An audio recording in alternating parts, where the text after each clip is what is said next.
2024 లేదా 25లో డిగ్రీ లేదా బీటెక్ చదివారా? సాఫ్ట్‌వేర్ జాబ్ కోసం ఎదురు చూస్తున్నారా? అయితే కోడ్ జ్ఞాన్ 100 డేస్ కోర్సులో చేరండి. జాబ్ సాధించండి. పుట్టిన పిల్లల్లో పేరెంట్స్ డెఫినెట్‌గా అవాయిడ్ చేయాల్సినవి ఏంటి అంటారు? చాలామంది బాత్ చేయించేటప్పుడు ఎక్కువగా రబ్ చేస్తూ, ఆయిల్ మసాజ్ చేస్తూ ఉంటారు. ఇవన్నీ చేయకూడదని కొన్ని చెప్తూ ఉంటుంటారు డాక్టర్స్. అలా పిల్లల్లో అవాయిడ్ చేయాల్సినవి పేరెంట్స్ డెఫినెట్‌గా ఇవి చేస్తే కాన్సిక్వెన్సెస్ అన్న పాయింట్లు వేటిని పేరెంట్స్ డెఫినెట్‌గా గుర్తుపెట్టుకోవాలి అంటారు? సో మనం ఇండియన్ ట్రెడిషన్లో చాలామంది చేసే ఇంపార్టెంట్ మిస్టేక్స్ అండ్ మనకి తరతరాలుగా జనరేషన్స్ చెప్తూ వస్తున్నారు అండ్ చాలామంది ఫాలో చేస్తున్నారు కూడా. ఇంత ఎడ్యుకేషన్ అండ్ రీసెర్చ్ తర్వాత కూడా ఇంకా చాలామంది చేస్తారు. అటువంటి దాంట్లో కామనెస్ట్ మిస్టేక్స్ ఏంటంటే, ఒకటి ముక్కుల్లో చెవుల్లో ఆయిల్ వేయడము. ఒకటి దాంతో లాభం ఏమి లేదు, రీసెర్చ్ ఎక్కడ ఏమీ లేదు, దానివల్ల ఏమైనా ప్రాఫిట్ వస్తుందని చెప్పి ఎందుకు వేస్తారో కూడా వాళ్ళకు కూడా తెలియదు. వేస్తే మంచిదని వేస్తుంటారు. మంచిదేం కాదు, ఇంకా చెడు. Any oil is definitely organically derived food items నుంచే వస్తుంది. కోకోనట్ ఆయిల్ అయినా, సెసమి ఏదన్నా. So infection prone. చెవిలో వేస్తే చెవిలో ఇన్ఫెక్షన్ అయ్యే ఛాన్సులు చాలా ఎక్కువ. ముక్కులో వేస్తే ముక్కు ఇన్ఫెక్షన్, దాంతోపాటు లైపాడ్ నిమోనియా అంటారు, అంటే ఆయిల్ బేస్డ్ నిమోనియా. ఆయిల్ వల్ల నిమోనియాస్ కూడా రావచ్చు, అదొక ఛాన్స్.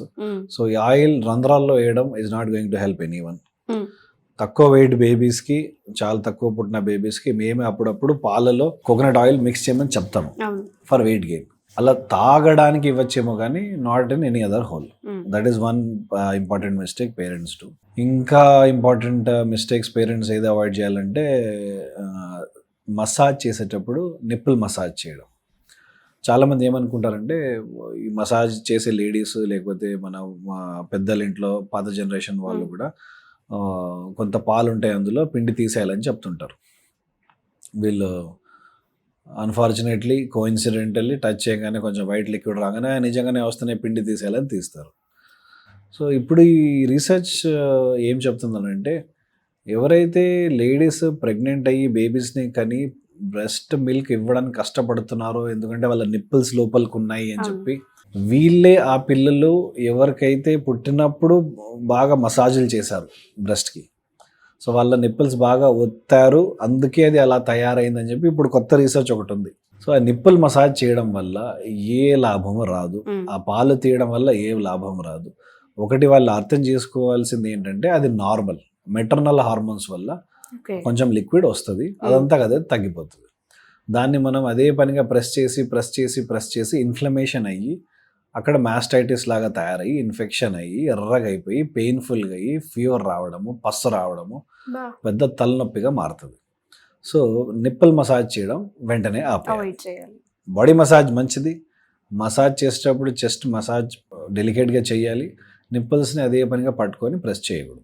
ఇదొక ఇంపార్టెంట్ ఫ్యాక్ట్ పేరెంట్స్ అవాయిడ్ చేయాల్సింది. ఇంకా పాపులర్ మిత్స్ ఏమున్నాయి అని అంటే, నీళ్ళు ఎంత వేడిగా ఉండాలి, వేడిగా ఉండాలా అనేదే important factor. So babies skin ఇంకా పూర్తిగా మెచ్యూర్ అవ్వదు, మెలనిన్ సరిగ్గా ఉండదు, వాళ్ళ సబ్డర్మిస్ ఎపిడర్మిస్ ఇవన్నీ సరిగ్గా మెచ్యూర్ అవ్వవు, కాబట్టి టెంపరేచర్ వేరియేషన్స్ తట్టుకోలేరు. బాడీ ఫ్యాట్ కూడా అంత ఎక్కువగా ఉండదు, కాబట్టి చల్ల వాటర్కి వేడి వాటర్కి బాడీ అడ్జస్ట్ అవ్వడం ఇంకా నేర్చుకుంటుంది, కాబట్టి స్కిన్ చాలా సెన్సిటివ్గా డెలికేట్గా ఉంటుంది. వేడి నీళ్ళు అంటే మరీ వేడిగా వేయాల్సిన అవసరం లేదు, బాడీ టెంపరేచర్కి క్లోజ్గా. మనం తెలుగులో ఇంగ్లీష్లో అనుకున్నాడు లూక్ వామ్ వాటర్, కున్కున్నా పానీ అట్లాంటి, అంటే బాడీ టెంపరేచర్ దగ్గరగా 37 to 40 degrees లోపల మనం టచ్ చేస్తే ఆ వేడి తగిలింది, ఆ టెంపరేచరే బెటర్ బేబీస్కి. వాళ్ళు హాయిగా స్నానం చేసుకుంటారు కూడా. చల్లగా ఉండకూడదు, వేడిగా ఉండకూడదు, బాడీ టెంపరేచర్కి క్లోజ్గా ఉండాలి. సో ఇది ఐడియల్ టెంపరేచర్. వేడి నీళ్ళతో స్కిన్ బాయిల్స్ అవ్వడము, కాలిపోవడం డెఫినెట్లీ అవుతుంది. కాలిపోవడం యాజ్ అన్ కలర్ మారడం కాదు, స్కిన్ ఇట్లా ఫైర్లో బాయిల్ అయినట్టు డార్క్ అయ్యే అవకాశం కాదు, కాలిపోతుంది. మంట పెట్టినట్టు కాలిపోయిన అకేషన్స్ కూడా చాలా ఉన్నాయి. అదొక important factor that parents should avoid. ఇంకా ఏముందంటే, బొడ్డు మానక ముందు చాలామంది ఘీ పెడతారు, చాలామంది పౌడర్స్ వేస్తుంటారు. అందరు పుట్టిన వెంటనే అడుగుతారు, సార్ దీనికి ఏమైనా పౌడర్ వేయాలా, ఏం పౌడర్ వేస్తారమ్మా అంటే ఆ నియోమైసిన్ పౌడర్ చూపిస్తారు. ఇన్ఫెక్షన్ అయితే నియోమైసిన్ లాంటివి వేయాలి, కానీ ఏమీ లేనప్పుడు ఆ దానిపైన వేసినంత మాత్రాన త్వరగా ఏం ఆరదు అది. వాళ్ళు అర్థం చేసుకోవాల్సిందంటే అది ఎప్పుడు ఆరుతుంది, గాలి తగులుతుంటేనే ఆరుతుంది. చాలామంది దానిపైన డైపర్ వేసి పాడేస్తారు, అది క్లోజ్డ్ లోపలే ఉంటుంది, అది మరి ఎప్పుడు ఆరుతుంది అది. సో నేను జనరల్గా చెప్పేది ఏంటంటే పేరెంట్స్కి, బొడ్డు మీరు త్వరగా ఆరాలంటే ఏ పౌడర్స్ వేయాల్సిన అవసరం లేదు. అది ఇన్ఫెక్ట్ అయినప్పుడు మేమే చెప్తాం ఏం చేయాలో. బట్ అదర్వైజ్ మీరు డైపర్ దానికి కిందికి కొంచెం గాలి తగిలేటట్టు కొంచెం పైన కాటన్ క్లోతింగ్ ఓపెన్గా పెడితే ఆ గాలికి అదంతా కదా ఆరిపోతుంది, త్వరగా రాలిపోతుంది. అదొకటి. ఇంకా కొంతమంది పాతకాలంలో ఇప్పుడు కూడా ఊర్లలో చేస్తున్నారేమో, పేడ కూడా పెడతారు, ఆవు పేడ. ఆ ఆవు పేడ పెట్టినందుకు ఇన్ఫెక్షన్స్ అయ్యి బేబీస్ చనిపోయిన వాళ్ళు చాలా మంది ఉన్నారు.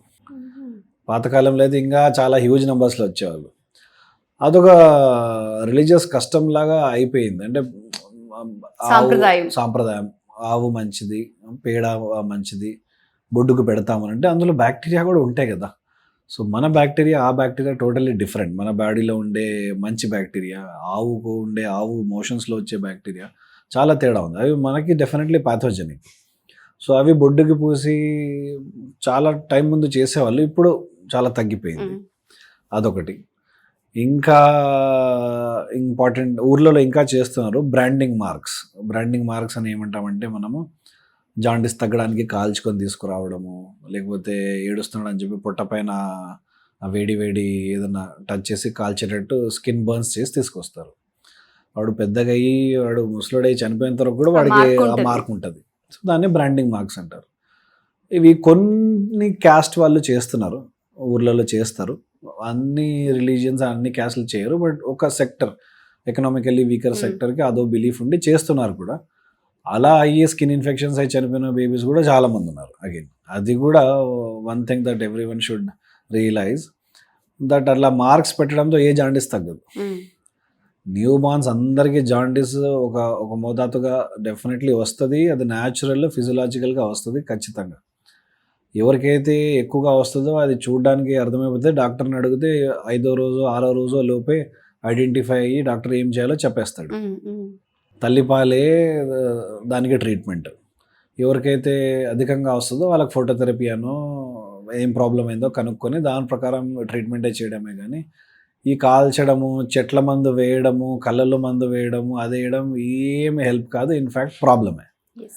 ఇదొకటి. ఇంకో కామన్ మిస్టేక్ పేరెంట్స్ ఏం చేస్తారు అని అంటే, అబ్బాయిలకి ఒక 1-2 months తర్వాత మెల్లమెల్లగా వాళ్ళ అంగంలో యూరిన్ చేసే దగ్గర ధార 2-3 స్ప్లిట్స్ అయి వస్తుంది, అక్కడ ఏదో వైట్గా కణితలాగా ఆగిపోయింది, ఏదో అడ్డుపడుతుందని భయపడి వెనక్కి లాగి క్లీన్ చేయడం ట్రై చేస్తారు. బట్ వాస్తవానికి ప్రెప్యూస్ క్లీన్ చేయాలి వెనక్కి లాగి, ఫోర్ స్కిన్ అనేది. బట్ వాళ్ళ ఏజ్లో ఇంకా అంత లాక్సిటీ, అంత ఫ్రీగా ఉండదు. అది పెరిగే కొద్దీ ఫ్రీగా ఓపెన్ అయిపోతుంది. దానివల్ల భయపడాల్సిన అవసరం లేదు. అబ్బాయిలకి ఆ వైట్ డట్, స్మెగ్మా అనేది రావడము, అక్కడ ఫోర్ స్కిన్లో రావడం సహజమే, అది క్లీన్ చెయ్యాలి. But for babies at that age అప్పుడప్పుడు మనం గట్టిగా లాగేస్తే బ్లడ్ కూడా వచ్చేస్తుంది అతుక్కుపోయి. అండ్ కొంతమందికి ఏమవుతుందంటే ఇంకా ఇట్లా లాగిన తర్వాత మళ్ళీ రిటర్న్ రాదు, ఇరుక్కుపోతుంది, మళ్ళీ వెళ్ళి కట్ చేయించి అవన్నీ చేస్తారు. ఇది కూడా ఒకటి గుర్తుపెట్టుకోవాలి పేరెంట్స్. ఓకే, వాడు పెరిగే కొద్దీ అది ల్యాక్స్ అయ్యి 2-3 yearsకో 4 yearsకో ఈజీగా ఓపెన్ అయిపోతుంది. ఫస్ట్ ఇయర్లోనే కొంచెం కష్టం. ఎంతవరకు అయితే అంతవరకు అనేసి పైన నుంచే క్లీన్ చేసుకోవడం మంచిది. మరీ పూర్తిగా అలా లాగి బలవంతంగా లాగాల్సిందే, వెనక్కనాల్సిందే అన్నది డెఫినెట్లీ ప్రాబ్లం. అండ్ కొంత కమ్యూనిటీ వాళ్ళు, ఇప్పుడు మా ముస్లిం కమ్యూనిటీ వాళ్ళు ఎలాగూ త్వరగా సర్కంసిజన్ చేయించేస్తారు కాబట్టి వాళ్ళకి ఆ ప్రాబ్లం రాదు, ఎందుకంటే ఆ ఫోర్ స్కిన్నే తీసేస్తారు కాబట్టి.